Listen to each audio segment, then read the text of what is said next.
नमस्कार साथियों, फिर एक बार स्वागत है आपका आपके चैनल ज्ञान गेट योर एम नाउ।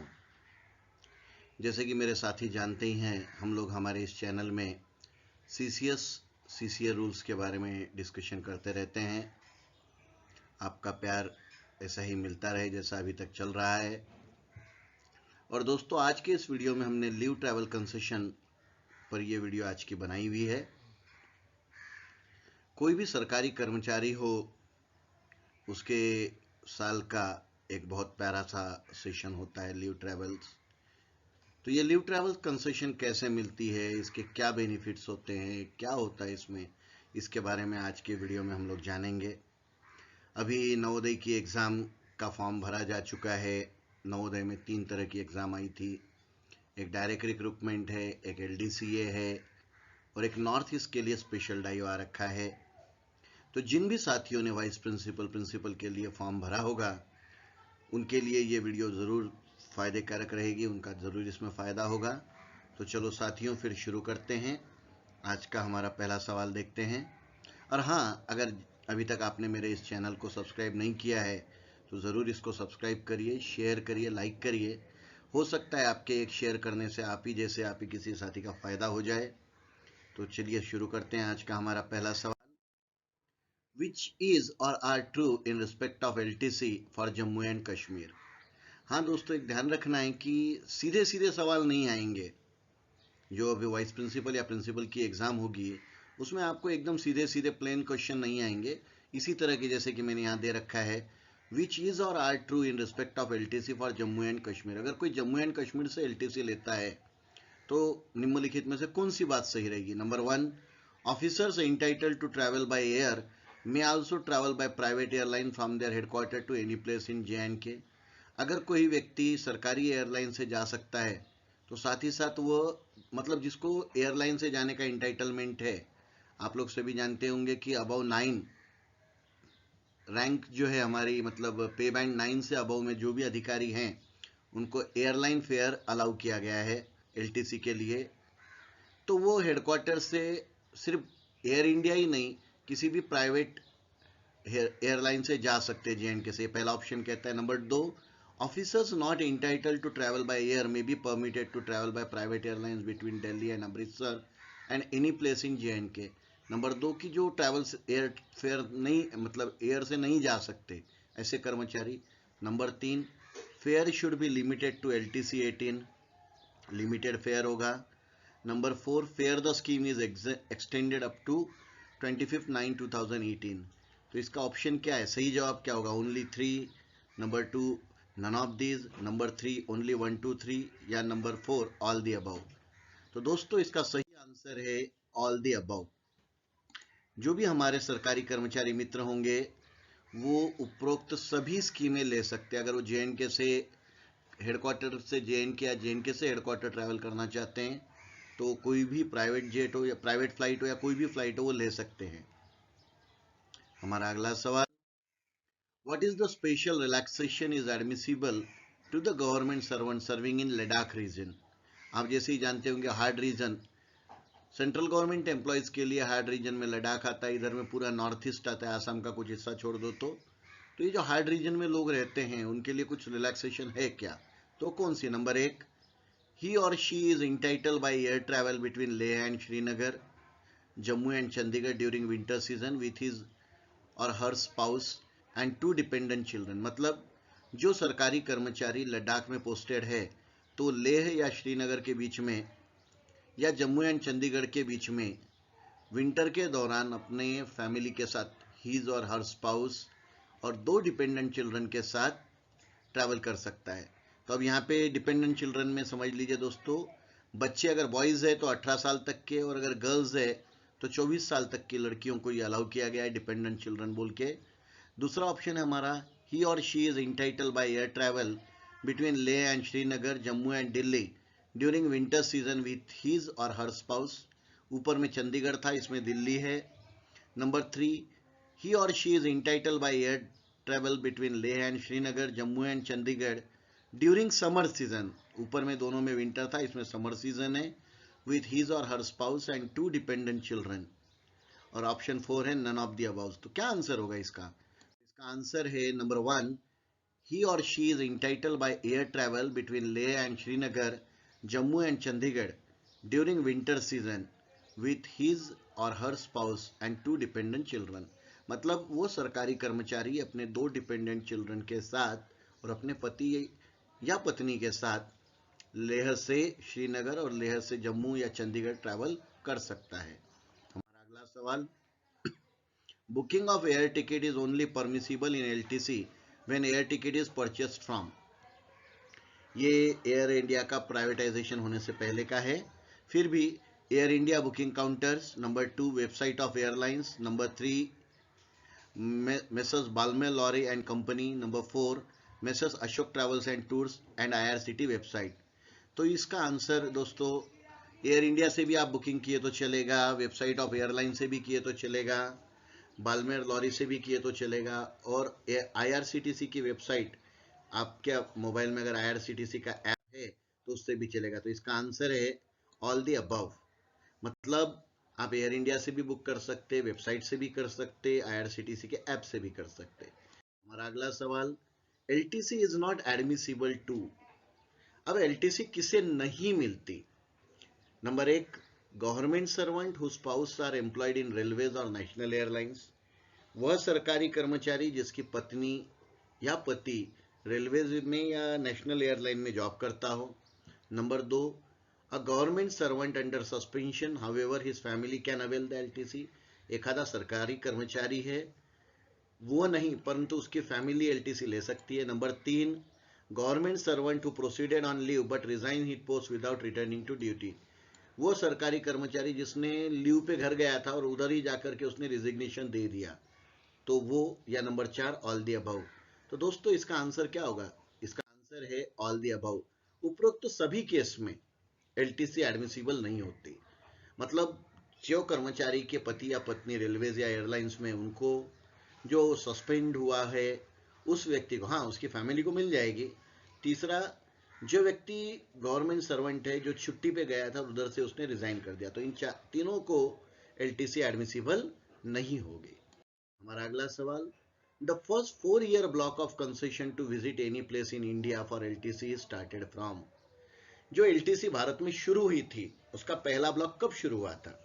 तो ऑप्शन है हमारे 1954 से 57, 1956 से 59, 1951 से 54 और 1974 से 77। पहली बार 4-year ब्लॉक एलटीसी कब चालू हुई थी? और हाँ दोस्तों, अभी कौन सा ब्लॉक चल रहा है? तो अभी ब्लॉक चल रहा है 2022 से 2025 वाला ब्लॉक एलटीसी ब्लॉक चल रहा है। तो इसका क्या आंसर होगा? तो इसका आंसर है 1974 से 77। पहली बार 4-year ब्लॉक की शुरुआत हुई थी 1974 से 1977। ये पहला एलटीसी के लिए ब्लॉक किया गया था। हमारा अगला सवाल, how many earn leave can be encashed at a time while on proceeding LTC.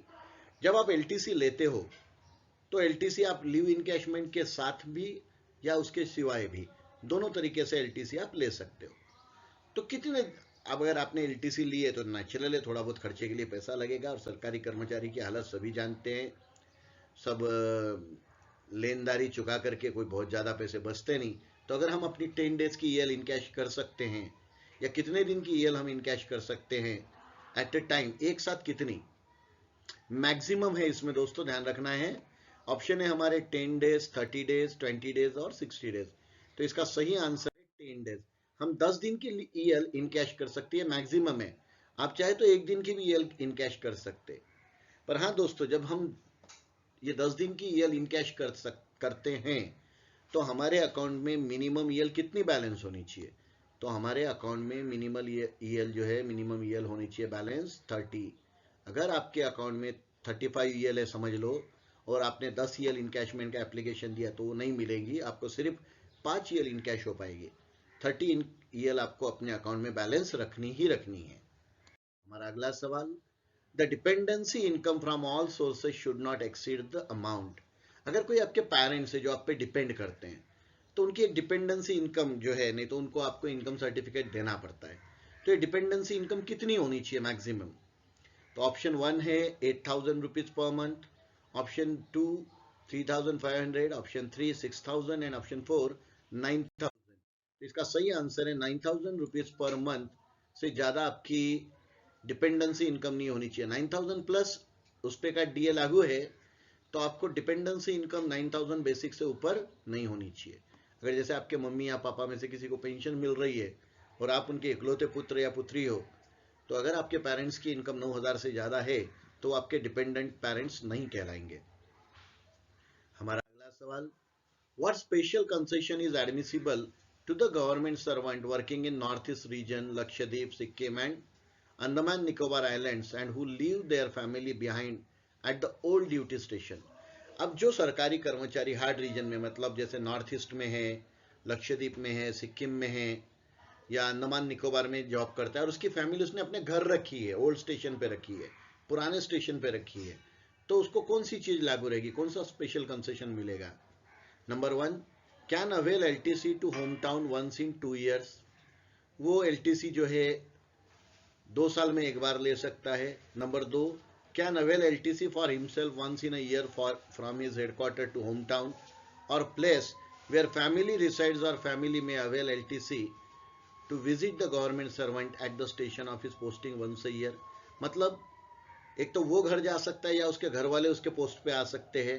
या number 3, can avail LTC on 2 additional occasion in emergencies in their entire career, या वो पूरे करियर में 2 एडिशनल एलटीसीज ले सकता है इमरजेंसी के चलते। तो इसका आंसर क्या होगा? तो इसका सही आंसर है ऑल द अबव। उपरोक्त सारी कंडीशंस जो स्पेशल एरियाज में जॉब कर रहे हैं, अंडमान निकोबार है, नॉर्थ ईस्ट है, लक्षद्वीप है या सिक्किम जैसे एरिया में हार्ड रीजन्स में जॉब कर रहे हैं, उनके लिए उपरोक्त सभी नियम लागू हैं। और दोस्तों आपको पता होगा कि अभी 2015 के बाद से अगर कोई भी सरकारी कर्मचारी जिसने नया नया ज्वाइन किया है, उसको पहला साल छोड़ के उसके अगले साल उनके लिए स्पेशल एलटीसी स्कीम है, 4 साल का ब्लॉक स्पेशल, जिसमें वो 3 साल होम टाउन और 1 ऑल इंडिया ले सकता है। उसके बाद फिर अगले 4 साल 3 होम टाउन और 1 ऑल इंडिया वो ले सकता है। हमारा अगला सवाल, how many maximum earn leave can B encash during the entire career for the purpose of LTC. पूरे करियर में आप एलटीसी के चलते कितनी बार लीव इनकैश कर सकते हैं? आपको पता होगा दोस्तों, मैक्सिमम ईएल का इनकैशमेंट 300 ईयर का पूरे करियर में होता है। तो हम कितनी लीव इनकैश कर सकते हैं पूरे करियर में? कोई भी सरकारी कर्मचारी का जितना भी नौकरी का स्पैन है, उस दौरान वो कितनी ईएल इनकैश कर सकता है? हमारे ऑप्शंस है 60 डेज, 10 डेज, 20 डेज, 30 डेज। तो इसका सही जवाब है 60 डेज। वो 60 दिन की ईएल 10 ऐसे 6 बार पूरे करियर में लीव इनकैश कर सकता है। हमारा अगला सवाल, how long time minimum continuous service must be completed by a government servant to be eligible for availing LTC on the date of journey. मतलब एलटीसी जिस दिन वो लेना शुरू करता है, जर्नी पे जा रहा है, उस दिन तक उसकी कितनी सर्विस कंप्लीटेड होनी चाहिए एटलीस्ट, तब वो एलटीसी ले सकता है। हमारा ऑप्शन है 2 ईयर्स, 1 ईयर, 6 मंथ और 3 मंथ्स। क्या होगा दोस्तों इसका आंसर? इसका आंसर है 1 ईयर। कोई भी सरकारी कर्मचारी की 1 साल की सर्विस पूरी होनी चाहिए, तभी वो एलटीसी अवेल कर सकता है। 1 साल तक किसी भी कर्मचारी को एलटीसी नहीं मिलती। कंटिन्यू सर्विस, इस दौरान उसका ईओएल या कोई भी अदर लंबी छुट्टी नहीं ली जानी चाहिए। अगर ईओएल होगा तो वो उतना दिन का, जितने दिन की ईओएल होगा उतने दिन वो आगे सरक जाएगा। मिनिमम 1 ईयर कंटिन्यूअस सर्विस उसकी होनी चाहिए। हमारा अगला सवाल, who can allow the use of own car or hire taxi on account of physical handicap or disability of the government servant or his or her dependent family member subject to condition. मतलब अगर कोई सरकारी कर्मचारी है तो कौन allow करेगा उसको कि अगर वो टैक्सी हायर कर सकता है, अगर उसके यहाँ पे कोई फैमिली मेंबर या वो खुद फिजिकली हैंडीकैप है तो वो कह रहा है कि भाई मैं टैक्सी हायर करना चाहता हूँ या कार हायर करके जाना चाहता हूँ, तो इसको अलाउ कौन करेगा? वो सरकारी कर्मचारी को अलाउ करने का अधिकार किसको है? Head of the office, finance officer, account officer, head of department. तो इसका सही आंसर है हेड ऑफ डिपार्टमेंट। तो नवोदय में साथियों हेड ऑफ डिपार्टमेंट कौन होता है? ये मुझे चैट बॉक्स में कमेंट करके बताइएगा इसका आंसर। नवोदय में हेड ऑफ द डिपार्टमेंट कौन है? तो चलो अगला सवाल, how long distance travel is reimbursable in case where journey on LTC involves travel by private transport or own arrangement if no public transport is available?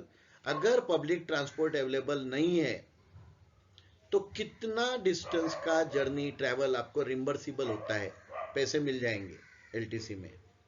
Option है हमारे 300 kilometre, 50 kilometre, 100 kilometre, 200 kilometre. तो साथियों इसका answer है 100 kilometre. 100 kilometre की journey तक के पैसे आपको मिल जाएंगे अगर वहां पे पब्लिक ट्रांसपोर्ट अवेलेबल नहीं है तो। हमारा अगला सवाल, who is not included in family for the purpose of LTC?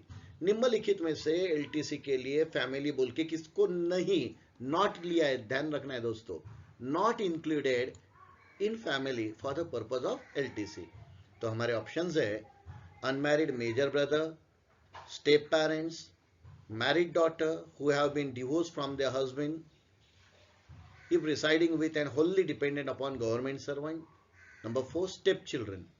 तो क्या होगा दोस्तों इसका आंसर? तो इसका आंसर है अनमैरिड मेजर ब्रदर।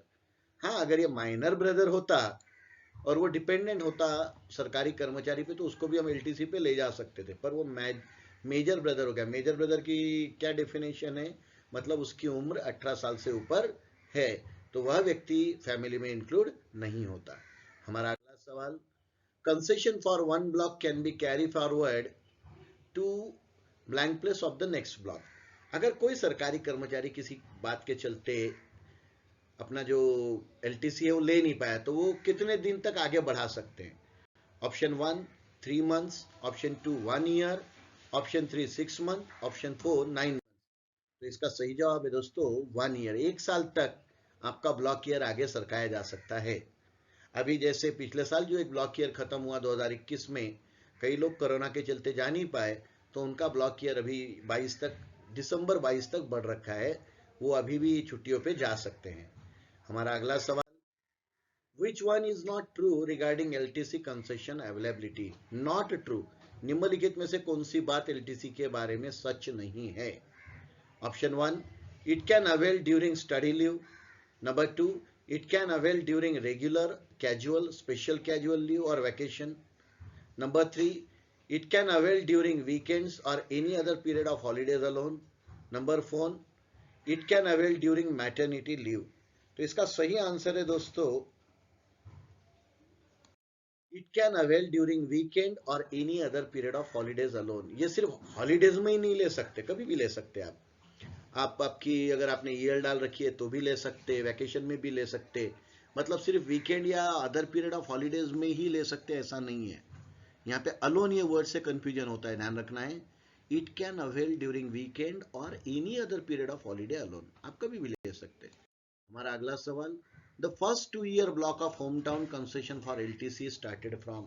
जैसे हमने पहले एक सवाल में देखा था कि 1974 से 77 हमारा 4 ईयर एलटीसी ब्लॉक शुरू हुआ था, तो ये 2 ईयर का जो ब्लॉक था होम टाउन का, ये कब से शुरू हुआ था? ऑप्शन है हमारे 1956 से 57, 1954 55, 55, 1951 52 एंड 1971 72। तो इसका सही आंसर है दोस्तों ऑप्शन नंबर 1 1956-57 से 2 ईयर ब्लॉक की शुरुआत भारत में की गई थी एलटीसी के लिए। हमारा अगला सवाल, what special relaxation to travel by air to visit north east region, J&K and Andaman Nicobar is admissible to all eligible government servant for 2 years from 26/9/2016। 26/9/2016 से कौन सा रिलैक्सेशन उनको दे दिया गया है? Number 1 government servant can travel by air in this region by converting one block of their hometown LTC. Number 2 fresh recruits are also eligible for this benefit against conversion of one of the 3 hometown LTC in a block of 4 years. Number 3 only 1, number 4 both 1 and 2। तो इसका answer है दोस्तों option number 4 both 1 and 2, मतलब कोई भी सरकारी कर्मचारी can travel by air in this region by converting one block of their hometown LTC। कोई भी कर्मचारी इन रीजन में का, मतलब नॉर्थ ईस्ट का, J&K का, अंडमान निकोबार आइलैंड का, वो होम टाउन एलटीसी को कन्वर्ट करके एयर ट्रैवल कर सकता है। Number 2, fresh recruit are also eligible for this benefit, मतलब फ्रेश रिक्रूट्स को भी ये बेनिफिट्स अलाउ किया गया है। हमारा अगला सवाल, who is or are not included in the family under LTC, निम्नलिखित में से कौन फैमिली में नहीं आता? नहीं आता, ये इंपॉर्टेंट है दोस्तों, ध्यान रखना है। नहीं आता है जो ना, इसमें कई लोग गलती कर देते हैं। Option 1, married divorce daughter separated from husband residing with the government servant, मतलब एखादे सरकारी कर्मचारी की पुत्री जिसका डिवोर्स हो गया और अपने पापा के साथ ही रह रही है। Number 2, two legally wedded wives and second marriages with the specific permission, अगर किसी ने 2 शादियां कर रखी हो और दूसरी शादी की परमिशन बीवी से ले रखी हो। Number 3, children of sister who are divorce abandoned separated from their husbands. Number 4, more than 2 surviving children a result of second child birth in multiple birth, मतलब अगर किसी को सेकंड डिलीवरी के टाइम पे ट्विंस हो गए तो वो, तो इसका ऑप्शन है दोस्तों only 1, only 3, only 2, only 3 and 4। इसका सही जवाब है ओनली 3, मतलब चिल्ड्रन ऑफ सिस्टर्स आपकी फैमिली हो ही नहीं सकती ना, तो चिल्ड्रन ऑफ सिस्टर्स को आप अपने फैमिली में ऐड नहीं कर सकते। Children of sisters who are divorce or abandoned separated from their husbands, मतलब अगर आपके सिस्टर की अगर कोई बहन की बेटी है या कोई उनका बच्चे है, वो आपके फैमिली में ऐड नहीं होते लीगल फैमिली में, तो ये नॉट वाले कंडीशन में ओनली 3 ही यहाँ बैठेगा। हमारा अगला सवाल, how much advance can be granted for the purpose of LTC probable amount, LTC के लिए मैक्सिमम कितना एडवांस आप ले सकते हैं या मिलता है?